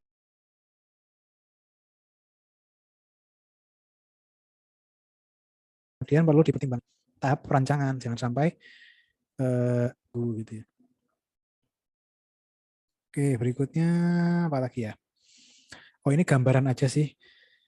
Jadi radiasi matahari. Jadi perpindahan panas itu kan macam-macam ya. Ada yang radiasi, ada yang konduksi, konveksi gitu kan. Mungkin kalau teman-teman masih ingat, ini gambaran aja. Jadi kalau ternyata radiasi matahari itu implikasinya banyak sekali gitu. Ya, panas yang terpantulkan, panas yang terserap. Ini mungkin kayak saya tuh contohnya kayak Guggenheim Museum, tahu nggak ya, yang didesain sama Frank Gehry, yang materialnya pakai ACP semua itu loh Mas. Ingat nggak? Tahu nggak? Yang material ACP, material metal, materialnya itu ternyata dia Frank Gehry itu digugat ya. Arsiteknya digugat karena Guggenheim Museum memantulkan sinar mataharinya gitu. Radiasi matahari itu terpantulkan kemana-mana, jadi silau, terus panas banget gitu. Bahkan pernah studi menunjukkan ada orang yang bawa telur gitu ke museum Guggenheim, dibawa tuh tiba-tiba terus udah matang gitu karena terlalu panas. Nah, jadi pemilihan material juga perlu ya. Jangan sampai mengganggu lingkungan. Berikutnya pencahayaan. Nah, pola pencahayaan alami teman-teman pasti tahu lah ya, ini memasukkan dari semua bukaan. Mungkin yang perlu teman-teman amati di sini adalah pemilihan warna sih. Warna itu secara nggak langsung juga memantulkan ya cahaya. Warna yang semakin terang akan semakin memantulkan, sedangkan warna-warna gelap dia akan menyerap. Gitu ya. Nah, ini penggunaan pencahayaan buatan. Pencahayaan buatan yang terlihat di sini apa nih? Warna-warna kalem ya, warna-warna warm istilahnya ya. Warm. Kuning ya. Ya. Coba bayangkan kalau warna-warna yang dipilih itu ini warna merah gitu, ini warna biru, ini warna kuning, hijau, jadinya malah karaoke nanti, tempat karaoke. Ya. Maka memang pemilihan pencahayaan buatan itu memang akan memunculkan persepsi juga. Gitu ya, teman-teman. Gambaran awal bunyi. Nah, bunyi itu intinya sebenarnya ada sumber, ada media, dan ada penerima. Kalau salah satu dihilangkan, nggak bisa. Dah, bukan bunyi lagi. Jadi harus ada 3 ini.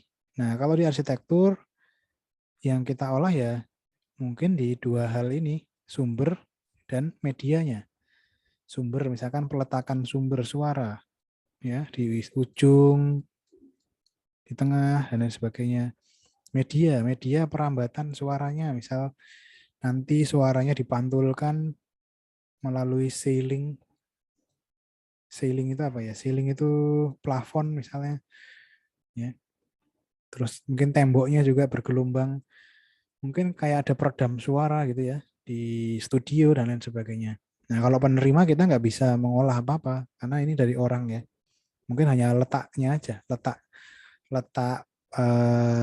tempat duduk misalnya gitu ya.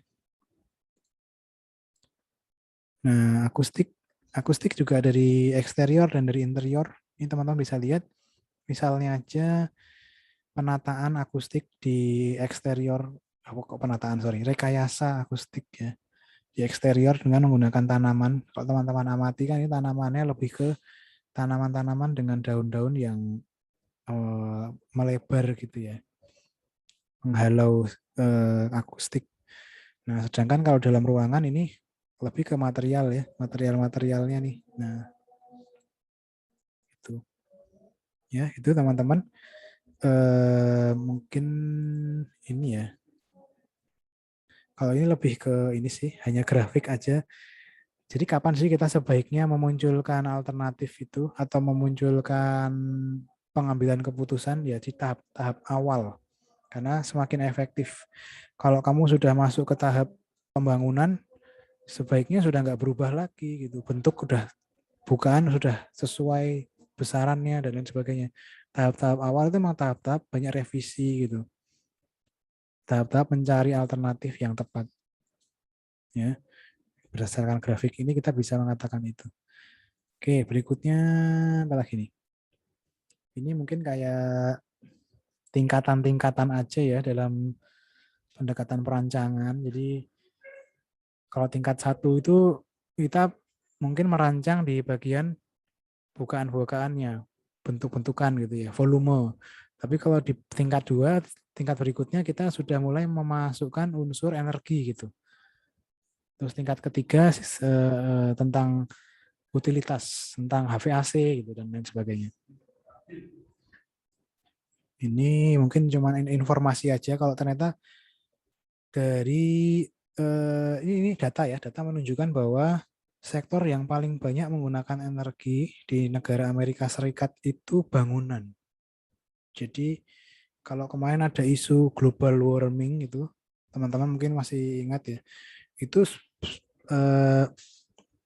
besar sekali dari bangunan. Maka kalau ada penjara untuk arsitek itu sebenarnya banyak sekali arsitek yang masuk penjara karena dia nggak mikirin lingkungan, ya kan?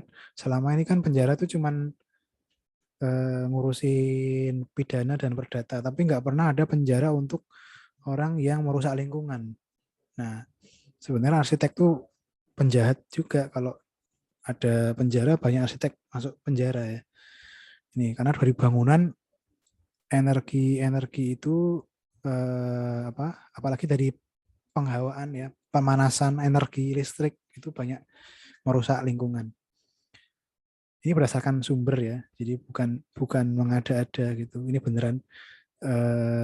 Maka saya sarankan kalian itu juga mulai sadar terhadap lingkungan gitu, ya, mendesain yang ramah lingkungan.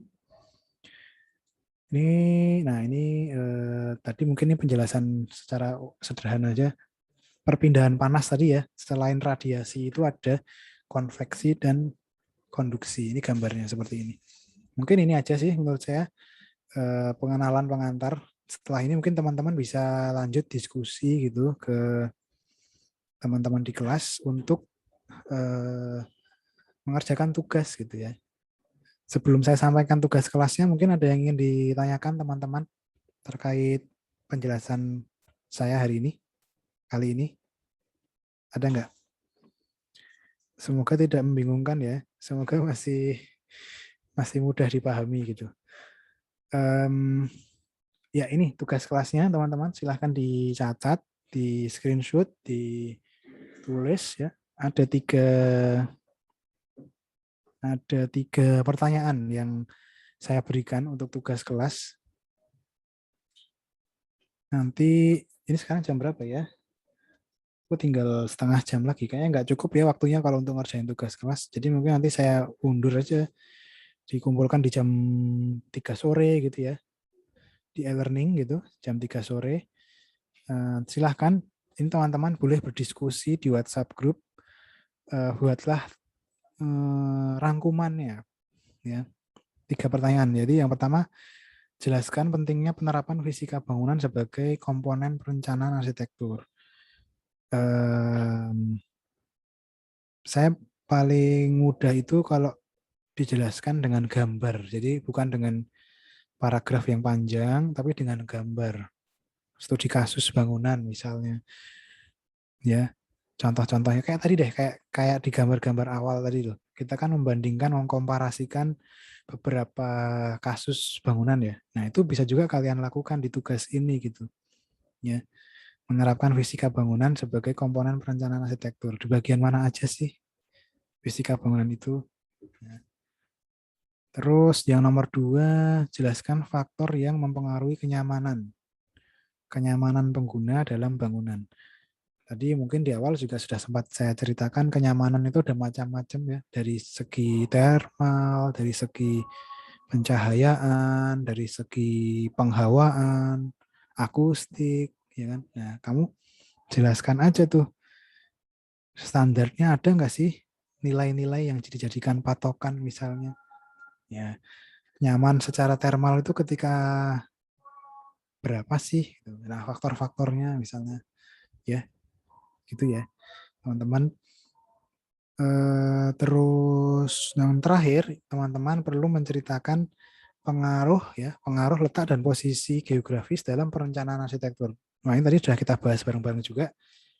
Tadi lokasi yang di 4 musim, lokasi yang di 2 musim, lokasi yang ada salju.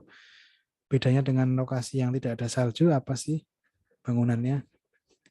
Ciri-cirinya misalnya, atau boleh juga membandingkan gitu kayak tadi, kayak yang saya lakukan di awal tadi ya.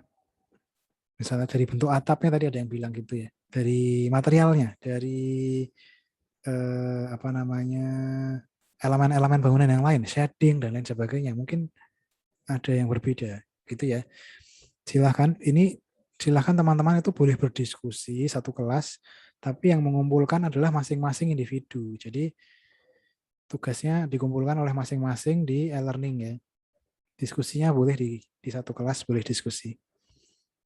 Sampai di sini ada yang mau tanyakan tugas kelasnya sebelum saya masuk ke tugas rumah?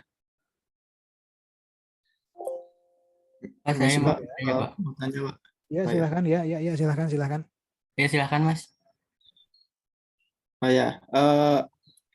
Teknik manual atau digital itu maksudnya gimana, Pak?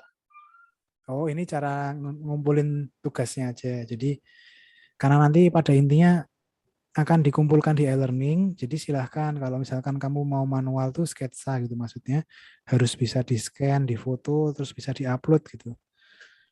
Nah kalau digital ya langsung dikerjakan di software, misalnya pakai PowerPoint, apa Microsoft Word atau Corel atau apapun ya yang outputnya digital gitu maksudnya. Oh iya, berarti bebas ya Pak? Ya, bebas mau yang menurut kalian mudah yang mana gitu.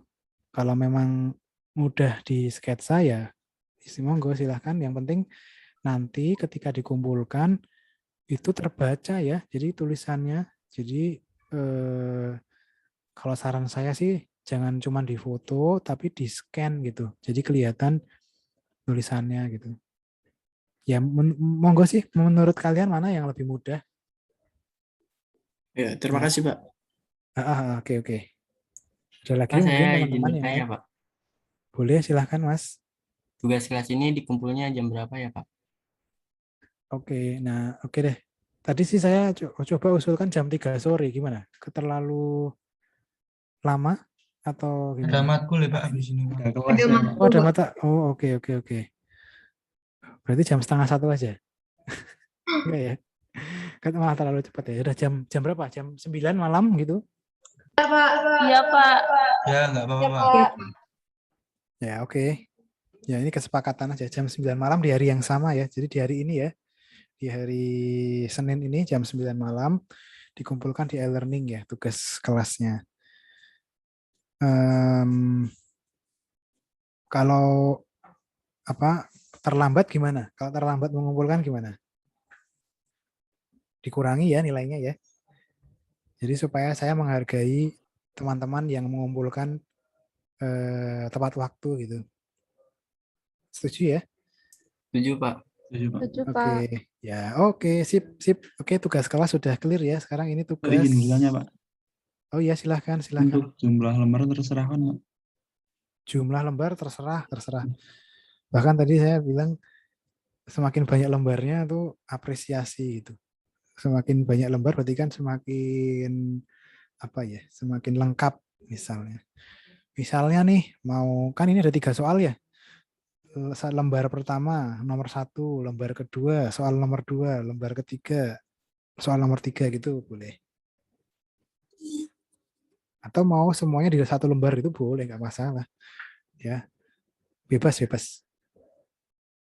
Oke, ada lagi teman-teman tugas kelas? Oke ya, ini sepertinya mudah dipahami kan soalnya pengumpulannya juga nanti di e-learning. Silahkan pastikan join dulu ya. Karena kalau nggak join kalian nggak bisa ngumpul nih. Harus join e-learning dulu. Visbang F ya. Terus ini deh. Format filenya ya. Kalau seandainya mau dikumpulkan itu nanti diterima oleh sistem itu PDF atau JPEG ya teman-teman. Jadi di PDF-in dulu aja di apa namanya di save as ke PDF, di format PDF atau di image JPEG gitu silahkan. Yang penting kalau menurut saya sih ada informasi keterangan kamu namamu gitu, keterangan tugas keberapa gitu, tugas kelas minggu 1 misalnya gitu. Ya. Oke ya. Tugas kelas yang berikutnya tugas rumah. Nah, tugas rumah ini dikumpulkan di H-1 minggu depan. Jadi hari Minggu gitu, jam 9 malam gitu ya, biar sama sekalian. Ya, gimana teman-teman? Hari Minggu jam 9 malam gitu ya. Enggak kesulitan kan? Boleh, Pak. Boleh Ya Pak. Oke, jam 9 malam di e-learning juga sama. Soalnya apa? Soalnya adalah kalian diminta untuk menjelaskan tentang iklim, macam-macamnya dan pembagian iklim. Ya, pengertian iklim berkaitan dengan apa cuaca, suhu misalnya, sumbernya dari mana gitu-gitu. Browsing lah ini kayak tugas-tugas browsing macam-macam iklim. Misal ada iklim tropis, subtropis gitu ya. sedang, dingin, terus pembagiannya ya, pembagian apa namanya, lokasi yang tropis itu di mana aja di belahan dunia gitu ya. Nah, setelah itu kemudian kalian mencari contoh bangunan di setiap iklim, terus dijelaskan ya dengan gambar ya. Sekali lagi dengan gambar masing-masing di setiap iklim itu seperti apa sih bangunannya. Terus kalian bandingin gitu. Oh, ternyata kalau di tropis dia itu ciri-cirinya apa? Bentuk atapnya gimana misalnya. Oh, kalau di subtropis karena sudah mulai 4 musim misalnya jadinya perubahannya apa. Bisa bisa juga gitu ya dari gambar-gambar gitu ya. Membahas fungsi bangunan yang sama. Katakanlah rumah tinggal di tropis, rumah tinggal di subtropis, rumah tinggal di sedang dan dingin kayak gimana. Nah, gitu teman-teman gambar ya. Jadi ada gambarnya, jangan cuma tulisan. Silahkan mau digital mau manual, yang penting bisa diupload di e-learning dan jelas terbaca tulisannya, jangan malah justru menyulitkan ini gambar apa gitu. Ya, gitu teman-teman. Ada yang mau tanyakan nggak untuk tugas rumah? Udah ya? Tak paham ya soalnya ya, sip. Pak, Nanti kalau misalkan, maaf, iya Pak. silahkan. Untuk Iya. materi hari ini boleh minta tolong di-share, Pak? Nanti saya share di e-learning ya. Ya, Pak. Nanti Makasih, juga Pak. ada versi video juga di YouTube juga, nanti saya share juga. Oke, mungkin itu sih kalau teman-teman sudah tidak ada yang bertanya, sudah jelas. Silahkan selamat mengerjakan. Mungkin kalau ada yang mau kuliah ya silahkan kuliah lanjutkan. Oke, nanti kalau misalkan ada pertanyaan bisa di WhatsApp grup ya, nggak apa-apa. Oke, dari Mas Asisten ada tambahan nggak Mas Handoyo? Mungkin dari saya nanti untuk pengerjaan tugas rumah dan juga tugas kelasnya nanti saya buatkan itu Pak untuk kopnya biar seragam. Oke, siap biar seragam ya. Ya, Pak. Bagus. Oke deh kalau begitu teman-teman, saya tutup ya perkuliahan hari ini, materinya mungkin hanya sampai di sini dulu. Besok kita lanjutkan lagi gitu. Pak, maaf Pak. Iya gimana Mas? Mau bertanya. Untuk silahkan. Asistensinya gimana ya? Asistensi dengan Asdos ya? Ya, apakah nanti gini aja. Zoom apa gimana? Boleh, kita sepakati aja mau di Zoom lagi karena kan saya nggak tahu ya ini kalian jadwal kuliahnya gimana, atau mau di WhatsApp grup aja via WhatsApp atau tanya secara langsung gitu, nggak harus yang nanti disepakati aja didiskusikan di WhatsApp ya sama asisten ya. Nanti kalau misalkan perlu Zoom saya bantu bukakan Zoom boleh gitu, silahkan gitu, yang nyaman aja, yang tidak mengganggu juga jadwal Mas Asdos dan jadwal kalian gitu. Ya, oke, gitu teman-teman ya. Ya, oke, terima kasih juga untuk teman-teman yang sudah berpartisipasi kuliahnya dari tadi pagi ya, dari jam 9.40, 9.20 ya. Sampai siang ini. Selamat mengerjakan tugas kelas, jangan lupa dikerjakan, jangan sampai terlambat. Ingat tadi bobot penilaian mata kuliah ini dari tugas ya, jadi dimaksimalkan gitu. Baik, terima kasih. Saya tutup ya. Terima kasih. Assalamualaikum warahmatullahi wabarakatuh. Waalaikumsalam warahmatullahi wabarakatuh. Terima kasih, Pak. Terima kasih, Pak. Ya, mari. Terima kasih, Pak.